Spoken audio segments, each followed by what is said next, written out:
Good evening, friends. Thank you for liking, subscribing and sharing our content on CP Diaries. आज का topic कोई lecture नहीं है, कोई खुशी वाली बात नहीं है, कोई इसमें कोई लेक्चर नहीं होगा, कोई एनालिसिस नहीं होगा। आज की इस छोटी सी वीडियो का मकसद एक दुआ है। उस दुआ का मकसद आज कुछ इमोशंस हैं, उस दुआ का मकसद वो कुछ हालात हैं जिन हालात ने आज हमें मजबूर किया कि हम इस दुराहे पे आ गए। हमने एक दूसरे के साथ 5 जंगें लड़ी। हम दोनों ममालिक के बीच में कश्मीर का इशू हमेशा से 1947 से लेकर आज 2020 तक कायम है। हम एक दूसरे की शक्ल देखना बर्दाश्त नहीं करते, हम एक दूसरे के साथ क्रिकेट खेलना बर्दाश्त नहीं करते, हम एक दूसरे के साथ रहना बर्दाश्त नहीं करते। ये सारी बातें एक तरफ, लेकिन ह्यूमैनिटी एक तरफ। आज इस पूरी की पूरी वीडियो का मैसेज है ह्यूमैनिटी।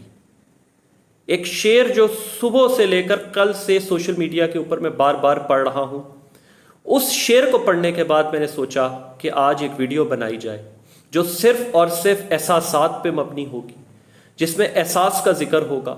और एहसास ये है कि दिल्ली की खैर हो, दिल्ली की खैर हो मेरे लाहौर की तरह, दिल्ली की खैर हो मेरे लाहौर की तरह, हंसता रहे बसता रहे पड़ोस भी आंगन के साथ साथ, get well soon India.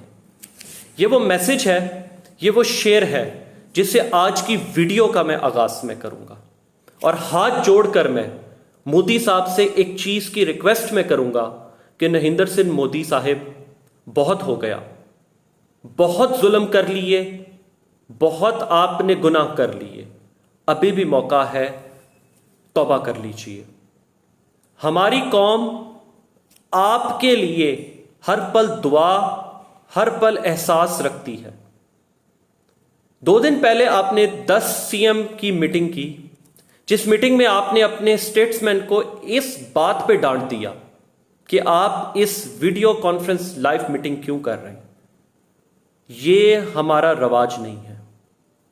Modi साहब, एक बात याद रखें, आज कई दिन हो गए कश्मीर की हालत किया हुआ है।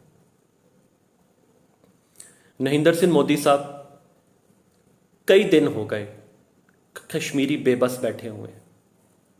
बहुत जुल्म हो गए इंडिया में बसने वाले मुसलमानों पर, बहुत हो गया एक्सट्रीमिज्म। आपका एटीट्यूड, आपकी अकड़, आपकी एक्सट्रीमिज्म इंडिया को किस दोराहे पे ले आया, इसका एहसास आपको अभी तक नहीं हुआ। वो स्टेट्समैन आपके आगे हाथ जोड़ते हुए पूरी मीटिंग में सॉरी सर कहता रहा, पर आपके कानों पे जूं तक नहीं रिंची। सर अभी भी वक्त है। अपना नेशनलिज्म, आपने कहा था India will be great again. Sir आपने इंडिया को ग्रेट जरूर बनाया, लेकिन ग्रेट आपने इंडिया को बनाया सिर्फ और सिर्फ दहशतगर्दी में, एक्सट्रीमिज्म में। आपने इंडिया का वो हुलिया बना दिया जिसमें मुसलमान एक छत के नीचे आज सोचता है कि काश मैं एक इलामा इकबाल की बात को समझ जाता। आज इंडिया में बसने वाला मुसलमान आज ये बात बोलता है, काश मैं कायदे आजम की बात को सुनकर, कायदे आजम मोहम्मद अली जिन्ना की बात को सुनकर मैं पाकिस्तान चला जाता। नरेंद्र सिंह मोदी, आज हर मुसलमान सिख जो कायदे आजम को याद कर रहा है, वो अपने आप को कोसता है कि हम इंडिया में क्यों रह गए। आपके इन फैसलों ने, आपके इन हालात ने इंडिया को किस जो दोराहे पर लाके खड़ा कर दिया, आपको इसका अभी तक एहसास नहीं है।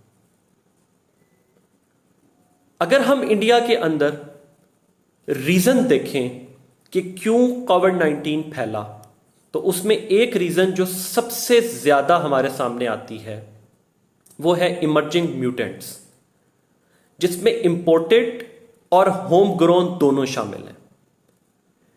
इंडिया के अंदर पिछले कई सालों में पिछले कई महीनों में 15 से 20% केसेस को एनालाइज किया गया है, वो महाराष्ट्र उनका एक सिटी है, वहां से आए हैं, जिसमें सबसे बड़ी वजह जो बताई जा रही है वो इमर्जिंग म्यूटेंट्स की है।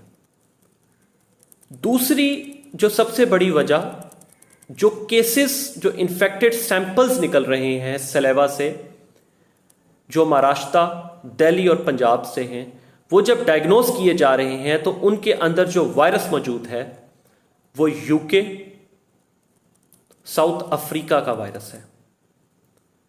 इन हालात को सामने रखते हुए हर चीज इंडिया में इस टाइम रिस्क पे पहुंच गई हुई है। पिछले 24 घंटों में हाईएस्ट 3 लाख से अबव केसेस रिपोर्ट हुए हैं। हमारे हमसाये के आज हालात बहुत ज्यादा खराब है। यूके वेरिएंट की तादाद 50% से ज्यादा इन्फेक्टेड शामिल है, जिसमें कुछ वेरिएंट में कैलिफोर्निया, यूएसए के भी लोग शामिल हैं जिन्होंने इंडिया में पिछले महीनों में वो सफर किया। सर, बात की जाए जो भी हुआ, इन सब हालात के बावजूद हम आज भी आपके साथ हैं। हम बीइंग पाकिस्तानी आपको भरपूर मदद की ऑफर करते हैं। आपने मुसलमानों के साथ बहुत जुल्म किए। सोशल मीडिया पे एक वायरल होने वाली एक पुलिसमैन, एक हिंदू पुलिसमैन मुसलमानों को खड़े होकर कहता है, मैंने सुना है रोज़े के बाद आपकी दुआ पूरी होती है। खुदाया दुआ मांगिए कि हम इस वबा से बच जाएं। आज हमारा हमसाया इन मुश्किल हालात से गुजर रहा है, जिसकी सबसे बड़ी वजह उनकी बेएहतियाती है। मेरे प्यारे हमवतनों, कहीं पाकिस्तान भी इन हालात से ना गुजरे। इस वायरस को सीरियस लीजिए। अपने आप को, अपने घर वालों को सोशल डिस्टेंसिंग पे रखिए। हाथ जोड़कर मेरी पूरे पाकिस्तान से एक इल्तजा है, ईद की शॉपिंग को छोड़कर नए कपड़े अगर एक साल नहीं बनेंगे कुछ नहीं होगा। कई मजदूर हैं जिनकी रोजी रोटी खत्म हो गई है। कई वेटर हैं, फैक्ट्रियां बंद होने की, रेस्टोरेंट बंद होने की वजह से उनकी रोजी रोटी खत्म हो गई है। जो वेटर है ना, उनका गुजारा हमारी टिप पे होता है। खुदाया, जो पैसे आपने कपड़ों पे लगाने हैं, जो पैसे आपने ज्वेलरी पे लगाने हैं, जो पैसे आपने नए जूतों पे लगाने हैं, रमज़ान खाली रोज़े रखने का नाम नहीं है। आज भी इस चीज़ का अहद करें कि किसी गरीब के घर में उन पैसों का राशन पहुंचा दें। हमारा मुल्क बहुत मुश्किल हालात से गुजर रहा है। सदका जारिया ही सही, लेकिन आपकी इस सदका जारिया से आप जितने कम लोग मार्केटों में जाएंगे उतना ये वायरस थोड़ा फैलेगा। हमारे ताजर बरदरान से मेरी एक इल्तजा है कि ईद के प्रॉफिट को सामने रखते हुए हुकूमत पे प्रेशर मत डालें कि हमने मार्केटें 6 बजे के बाद खोलनी। खुदारा, हर चीज़ पैसा नहीं है। कहीं हम भी इंडिया के हालात से ना गुजरें। उन लोगों ने भी एहतियात नहीं की। आज वो जिस हाल में है उसको देखकर दुख होता है। खुदाया, उनकी आबादी बहुत बड़ी है, उनके रिसोर्सेज हमसे बहुत ज़्यादा थे, लेकिन इस वायरस ने उनकी कमर तोड़ दी है। लाहौर को उठा के देख लीजिए, 38% इन्फेक्शन रेट है हमारा। पूरे पंजाब के हालात ये हैं कि पिछले 24 घंटों में रिकॉर्ड 3861 केसेस पंजाब के रिपोर्ट हुए और राउंड अबाउट अप्रॉक्सीमेटली 6000 केसेस हमारे चल रहे हैं। अगर मैं इसी की स्टैट्स आपके सामने रखूं तो 6000 को 10 से मल्टीप्लाई किया जाए तो 10 दिन का मतलब है 60,000।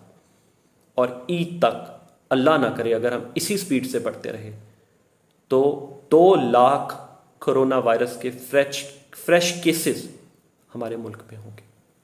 खुदाया, अभी भी वक्त है।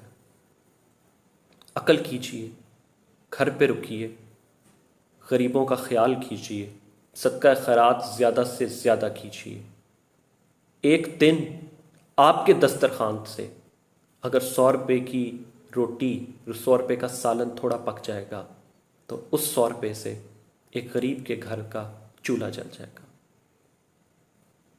एहसास का रिश्ता अपने अंदर जगाइए, हमें इसकी ज़रूरत है। इन अल्फाजों के साथ इख्तिताम मैं करता हूँ, इस दुआ के साथ मैं इख्तिताम करता हूँ कि खुदाया हमारे मुल्क पाकिस्तान की हिफाजत फरमा। ए मेरे रब, जो जो मुश्किल हालात से इंडिया गुज़र रहा है उनकी मदद फरमा। वो बेशक हमारे दुश्मन सही, बेशक उन्होंने मुसलमानों पे बहुत जुल्म किए हैं। एक फ़ोटो मुझे अभी भी याद आती है कि मस्जिद में बेड लगा रहे हैं वो मुसलमान जिन पे मोदी सरकार ने बहुत जुल्म किए थे। नरेंद्र सिंह मोदी साहब, नेशनलिस्ट का नारा छोड़कर एक बार ह्यूमैनिटी का नारा लगा के देखें, आपको दिली सुकून भी मिलेगा और आपको दिली खुशी भी मिलेगी। इख्तिताम है इस दुआ के साथ, दिल्ली की खैर हो मेरे लाहौर की तरह, इंडिया की खैर हो मेरे पाकिस्तान की तरह, बसता रहे हंसता रहे पड़ोस भी आंगन के साथ साथ। Get well soon India, we are with you. Thank you for watching this emotional video. Keep liking, subscribing our channel. Stay blessed. Allah Hafiz.